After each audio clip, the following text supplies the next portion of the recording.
Meus caros aí de casa, este é o Trocando Ideias, o seu programa de perguntas e respostas com o Reverendo Hernandes Dias Lopes, uma produção de Luz para o Caminho em Campinas, um oferecimento da Igreja Presbiteriana de Pinheiros em São Paulo, uma igreja dirigida pelo nosso querido pastor Arival. Temos também outros pastores e o pastor Hernandes pregando lá, certo? É um privilégio poder participar da Igreja de Pinheiros, uma igreja missionária, uma igreja que tem exercido o ministério da misericórdia, da compaixão, não só em relação aos seus membros, mas pessoas do Brasil todo e mundo afora. Eu sou muito feliz de fazer parte do quadro de pastores daquela igreja. Pois bem, a gente tem aqui perguntas novinhas para tratar com vocês, a gente tem os comentários de vocês aqui no YouTube e a gente quer que você conheça também melhor a igreja. Tudo isso no programa de hoje.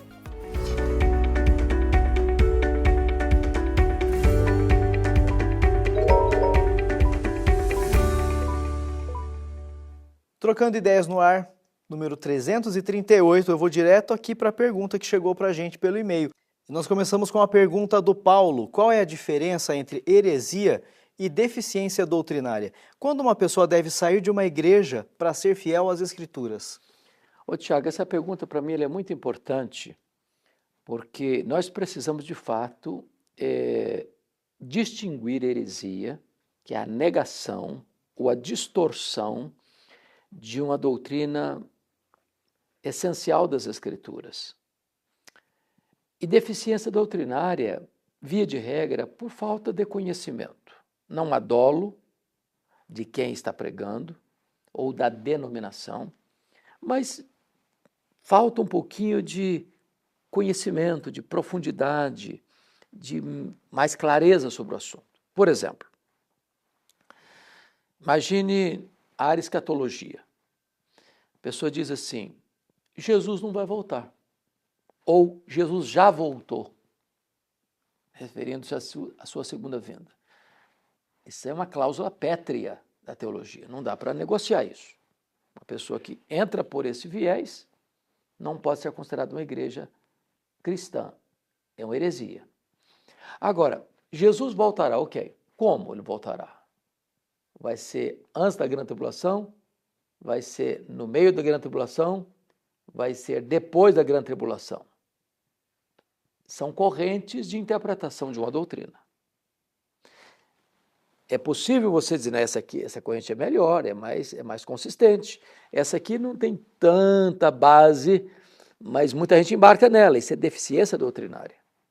Agora, heresia é a negação de uma verdade. Não, Jesus não salva, tem outras pessoas que salvam. Jesus salva, mas Maria salva também, mas os santos salvam também. Olha, tem céu, mas inferno não tem. Vai ter aniquilamento dos ímpios, bom, isso é heresia. Não dá para negociar, tem céu e tem inferno. Então, deficiência doutrinária é quando a pessoa, ao interpretar uma doutrina, não consegue ter tanta clareza. Heresia é quando a verdade básica, essencial do Evangelho, ela é negada ou torcida. Então, nós não podemos confundir as duas coisas. Agora, quando a pessoa vai sair de uma igreja para outra, nós não podemos sair de uma igreja porque teve um problema lá, alguém caiu em pecado, fracassou. Essa pessoa vai ser tratada, vai ser disciplinada. Então, toda igreja tem luta. Você pega as igrejas do Novo Testamento, para onde Paulo escreveu suas cartas, todas elas tinham dificuldades. Agora, quando é que se sai? É quando uma igreja não está ensinando mais a palavra de Deus.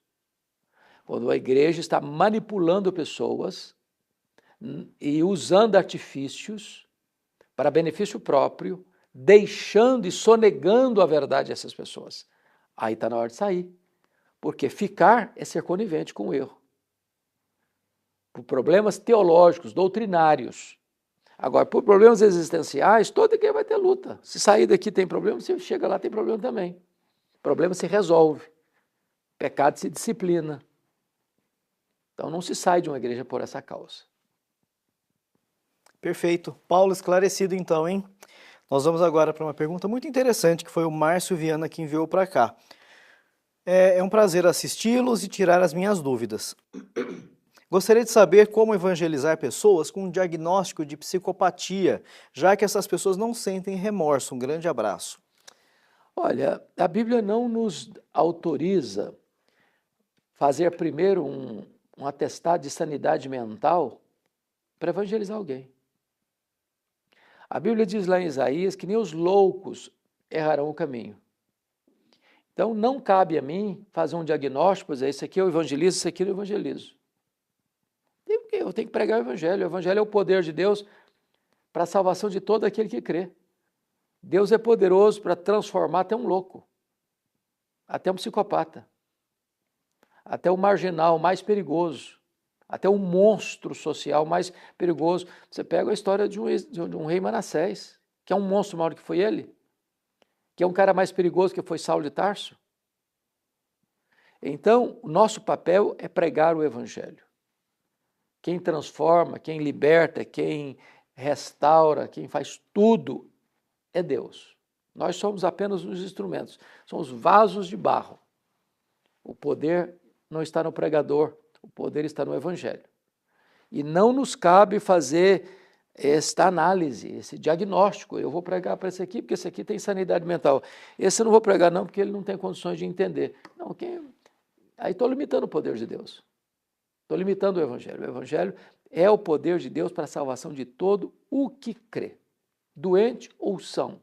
É Deus quem faz esse milagre. Obrigado, pastor. É pastor. Desse jeito. Antes da nossa última pergunta, eu quero dar uma olhada no que vocês estão falando aqui nos vídeos, no Comentando Ideias.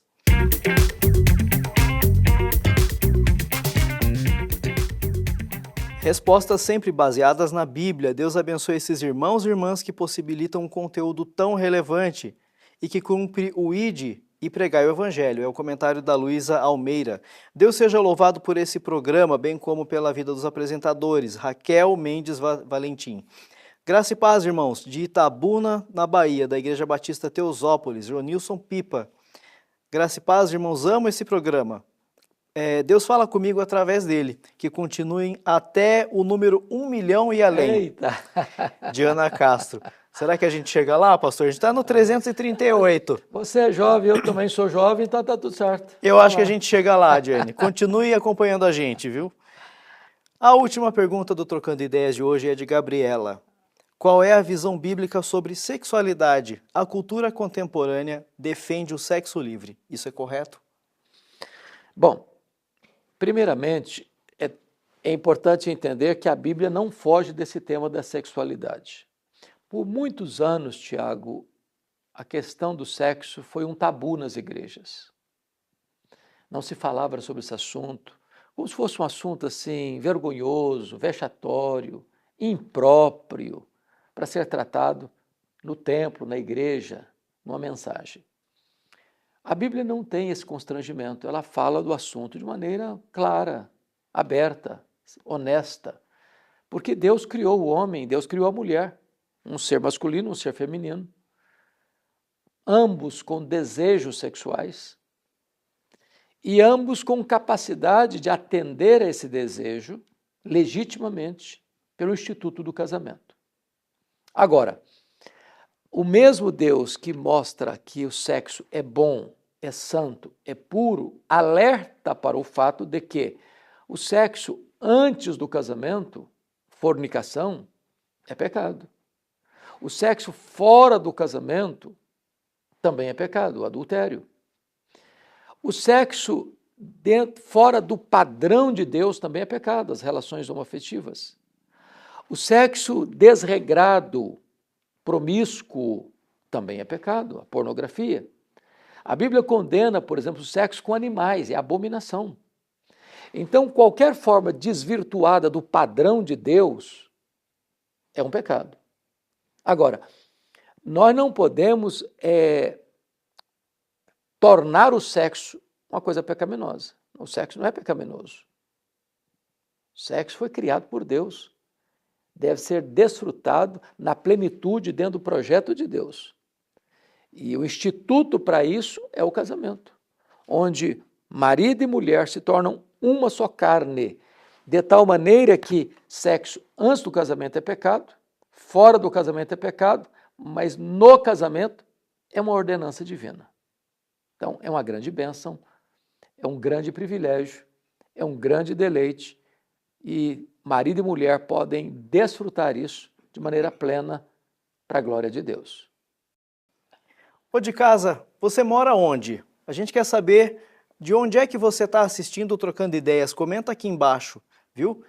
Caroline, minha santa esposa, e eu, a gente mora em Campinas e a gente assiste todo domingo a IPP-TV e a gente acompanha a programação da igreja em algum horário, o culto, e às vezes a escola bíblica a gente consegue também, de casa.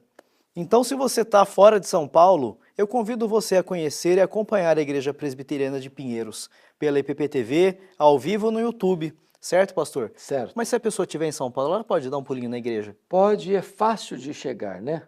Nós estamos ali do lado da Ponte Cidade Universitária, na Avenida das Nações Unidas, 6.151, e a igreja está de portas abertas, de coração aberto, e receber você e sua família vai ser uma grande alegria para todos nós. Nós temos cultos aos domingos, 8 da manhã, escola bíblica, 9:30 da manhã, culto às 11 da manhã, culto às 17 horas, culto às 19 horas, domingo às 20 horas, terça-feira às 2:30 da tarde, quarta-feira às 20 horas, ou seja, a igreja está de portas abertas esperando você.